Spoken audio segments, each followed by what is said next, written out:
In today's video, I'm going to teach you how to connect your Replit project to GitHub swiftly and efficiently. This process can be completed in around 5 minutes, and I'm here to guide you every step of the way. Connecting Replit to GitHub is a great way to manage your code and collaborate with others more effectively.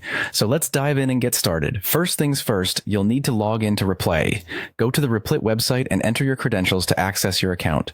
If you're not signed up yet, go ahead and create an account. It's totally free. Once you're in, find the project that you want to connect to GitHub and open it up. This step is crucial, as we'll be linking this specific project to your GitHub repository. Once the project is open, look towards the top of your screen. You should see a plus icon sitting snugly next to the preview button. Click on that plus icon. This will open up a menu of additional features you can add to your project. From the menu, select the option labeled Git. Selecting this will guide you toward the settings you need for linking with GitHub. Next, you're going to want to click on Settings within the Git interface. This is where you'll manage connections to version control systems like GitHub.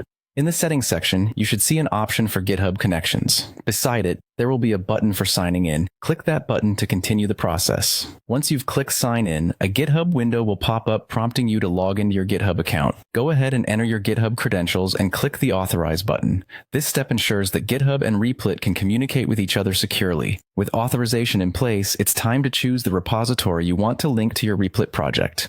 You'll have a list of your existing repositories to choose from. If you haven't yet created a repository that you want to use, don't worry. There's an option here to create a new repository right from within this interface. Decide on the repository you'd like to use or set up a new one and click Connect. Replit will link your project directly to the chosen GitHub repository, making collaboration and version management a breeze. And that's it. Your Replit project is now synced with GitHub. Going forward, any changes you make in your Replit project can be pushed directly to your GitHub repository, allowing you to keep everything organized and accessible. It's as simple as that. Thank you for following along, and I hope this process was as seamless for you as it was designed to be.